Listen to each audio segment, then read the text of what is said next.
बिना मशीन बिना mixie grinder के झटपट से 10 से 12 मिनट में और वो भी 10 से 12 दिन की मलाई से हम निकालेंगे 1 किलो घी।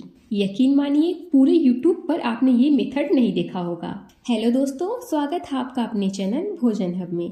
तो आज मैं आपके साथ शेयर करूंगी झटपट से आप मलाई से घी कैसे निकालें, जिसे आप महीनों सालों तक स्टोर भी कर सकते हैं। तो इसके लिए मैंने यहाँ पर लिया है 15 दिन की मलाई। तो जब भी आप मलाई को स्टोर करें कुछ चीज़ों को ध्यान में रखें। तो सबसे पहले आप दूध को अच्छे से उबाल लीजिएगा, उसके बाद उसे पूरी तरह से ठंडा होने दीजिएगा। जब दूध बढ़िया से ठंडा हो जाएगा तो आप उसे फ्रिज में 3 से 4 घंटे के लिए छोड़ दीजिएगा और आप देखेंगे कि लगभग 4 घंटे के बाद दूध के ऊपर मोटी सी मलाई आ जाएगी। फिर आप उस मलाई को किसी कटोरी या फिर डब्बे में स्टोर करके फ्रिज में रख दीजिएगा। फिर 15 से 20 दिन बाद या फिर 1 महीने बाद जब भी आपको मलाई से मक्खन निकालना हो आप उस मलाई को निकाल लीजिएगा। तो यहाँ पर जो मैंने मलाई लिया है इसे मैंने अभी तुरंत फ्रिज से निकाला है, क्योंकि हमें मलाई से घी निकालने के लिए हमें ठंडी मलाई ही चाहिए। अब हम मलाई को किसी ऐसे बर्तन में ट्रांसफर करेंगे जिसका मुंह फैला हुआ हो। आप इसके लिए कोई भी फैली वाली कढ़ाई ले सकते हैं या फिर थाली का भी इस्तेमाल कर सकते हैं। अब हम ग्लास या फिर कटोरी की हेल्प से मलाई को 4 से 5 मिनट तक मैश करेंगे। ये देखिए कितना आसान तरीका है, सिर्फ 4 से 5 मिनट के अंदर ही मलाई से मक्खन अलग हो जाएगा। तो हमें इसी तरह से ग्लास या कटोरी से लगातार मलाई को मैश करते हुए फेंटते रहना है। और आप देख सकते हैं कि 1 से 2 मिनट के बाद ही मलाई जो है वो गाढ़ी होनी शुरू हो गई है, यानी कि मलाई जो है वो मक्खन जैसा दिखने लगा है। अब कुछ ही देर में आप देखेंगे कि इसमें से थोड़ा थोड़ा पानी भी निकलने लगेगा। तो फ्रेंड्स, आप देख सकते हैं बिना मशीन के, बिना मिक्सी ग्राइंडर के और बिना किसी झंझट के एक ही बर्तन में मलाई से मक्खन निकलने शुरू हो गए हैं। तो आप इस तरीके से ठंड में मलाई से मक्खन निकाल कर देखिए और फिर हमें कमेंट करके बताइए कि आपको ये तरीका अच्छा लगा या फिर नहीं। एक बात और कि अगर आप इस तरीके से मलाई से मक्खन निकाल रहे हैं और सीजन है बहुत गर्मी का, तो आप क्या करिएगा कि इसमें 4 से 5 आइस क्यूब को डाल दीजिएगा। इससे आप बहुत ही आसान तरीके से गर्मी में भी मलाई से मक्खन निकाल सकते हैं। तो इस वक्त बहुत ठंडी का मौसम है, इसलिए मैं आपको बिना आइस क्यूब को डाले ही मलाई से मक्खन निकालना बता रही हूँ। तो यहाँ पर हमें मलाई को मैश करते हुए पूरे 5 से 6 मिनट हो चुके हैं और आप देख सकते हैं कि जो मक्खन है वो इकट्ठा होने लगा है और पानी भी इससे अलग होने लगा है। तो बस इस स्टेज पर हम मक्खन को मैश करना बंद कर देंगे और मक्खन को पानी से अलग कर देंगे। अब हम क्या करेंगे, मक्खन में डालेंगे पानी, क्योंकि हमें मक्खन को 1 से 2 बार साफ पानी से धुलना है। अब आप सोच रहे होंगे कि मक्खन को पानी से कौन धुलता है।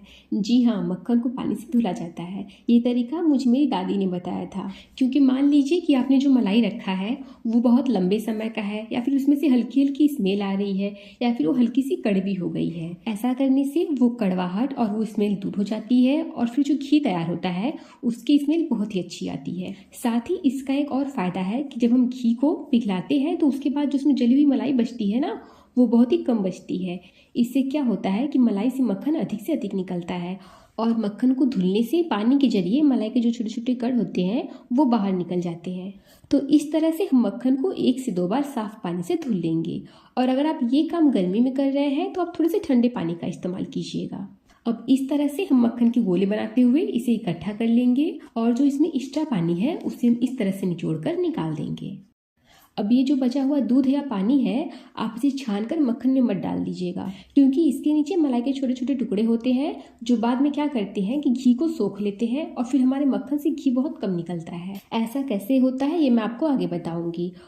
अब हम मक्खन वाली कढ़ाई को गैस की हाई फ्लेम पर रखेंगे और मक्खन को अच्छे से मेल्ट करेंगे। तो बस इस तरह से हम इसे बीच बीच में चलाते हुए अच्छे से पका लेंगे। और यहाँ पर आप देख सकते हैं कि मक्खन जो है वो बढ़िया से पिघल चुका है। अब इसमें थोड़ा सा पानी है, हम इसे हाई टू मीडियम फ्लेम पर और पकाएंगे ताकि इसका पानी जो है वो जल जाए। और ठीक 2 से 3 मिनट के बाद आप देख पा रहे होंगे कि जो घी है वो ऊपर की तरफ तैर रहा है और जो इसका लेफ्ट ओवर है वो नीचे बैठा हुआ है। मतलब कि जो इसकी मलाई के छोटे छोटे टुकड़े हैं वो नीचे हैं। तो बस इसी तरह से हम इसे बीच बीच में चलाते हुए हाई टू मीडियम फ्लेम पर थोड़ा सा और पकाएंगे। तो हमें इसे तब तक पकाना है जब तक इसमें अच्छी सी झाग ना आ जाए और जो लेफ्ट ओवर का कलर है वो डार्क ब्राउन ना हो जाए। तो यहाँ पर आप देख सकते हैं कि जो मलाई के छोटे छोटे टुकड़े हैं वो भी डार्क ब्राउन नहीं हुए हैं, हल्के ब्राउन ही हैं।